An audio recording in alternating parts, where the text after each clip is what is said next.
السلام عليكم ومرحبا بكم في قناة حكايات من المغرب. اليوم جبت لكم قصة غريبة ولكن واقعية من قلب دار مغربية بسيطة.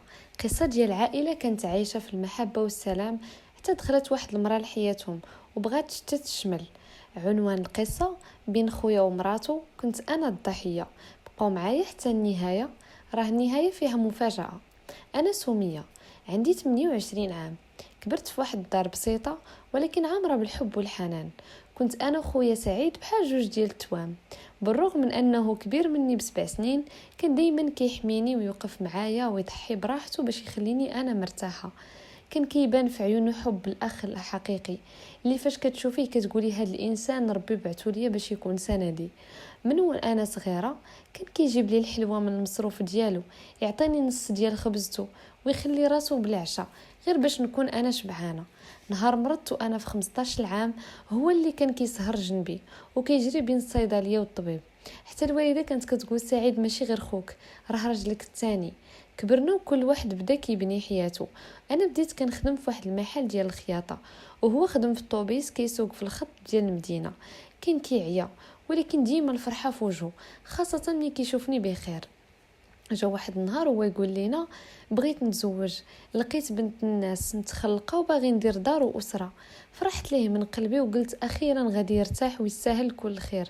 فعلا دار الخطبه وهاد البنت بدات كتحضر معانا في الدار قبل العرس، وكنت كنحاول نكون خفيفه معاها ونعاونها ونتاقلم معاها. ولكن من بعد بديت نحس بتغيرات كلماتها، نظراتها، طريقتها معايا. ولات كدير تعليقات جارحه بلا سبب، بحال ماشي ضروري تبقاي دايزه من قدام سعيد كل شويه. ولسومية خلي عندك شويه الحدود، راه دابا عنده مرة. كلمات خلت قلبي يتخنق ودموعي كيتجمعوا. ولكن كنت كنقول الله ينعلك الشيطان، كنسكت غير باش ما نخسرش خويا.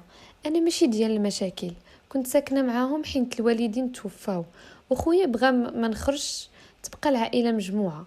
كنت كنعاون في الكوزينه، كندير شغلي وكل شيء بالخاطر، وكنديروا كل شيء زعما وانا فرحانه. ولكن جميله بدات كتشوفني كعدوه.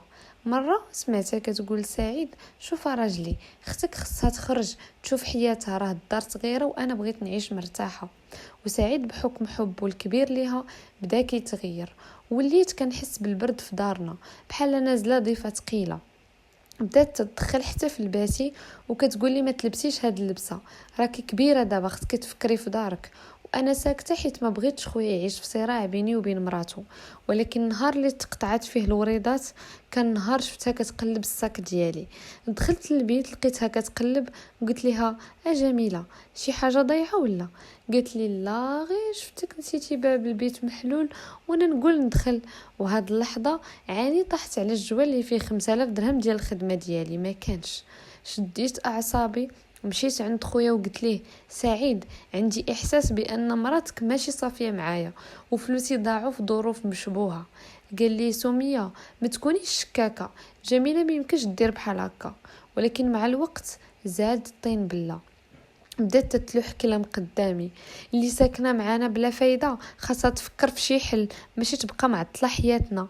واخا ماشي نيتها تبان قدام خويا، ولكن الامور كانت غاديه في اتجاه الطرد الغير المباشر. نهار سمعت خويا كيهضر في التليفون معاها وهي تقول ليه حيت اختك ساكنه معانا ما قدرناش نكبروا الصالون وصافي خاصنا نستقروا بوحدنا. بكيت هذيك الليله، بكيت حتى نعست. ولكن فاش كيتبدل القدر كيتبدل في ثواني. جا نهار وقعت حادثه الجميله في السوق، زلقات وتهرست من رجليها. الناس عيطولي وانا كنت اول وحده وصلت. خديتها في طوموبيلتي وديتها للسبيطار وسهرت معاها 3 ايام. خويا شوف كل شيء، شاف المحبه وشاف الفرق. ومن بعد فاش برات جا لعندي وقال سميه سمحي لي كنت غلط، مرات خوك ما قدراتكش ولكن انا عرفت قيمتك دابا. حتى جميله فاش فقت من الغرور ديالها عرفت شحال كانت جحدة النعمه. رجعنا نعيشوا مجموعين ولكن بثقه جديده وبحدود واضحه. العائله كنز، ولكن بعض الناس كيحاولوا يهرسوها من الداخل. النيه الخايبه كتبان ولكن الله ما كينساش الصابرين. ما تنسوش ديروا لايك للفيديو وتشتركوا في القناه وخليوا لي رايكم في التعليق شنو كنتو غادي ديروا في بلاصتي. شكرا للمتابعه ديالكم، نتلاقاو في الفيديو الجاي ان شاء الله.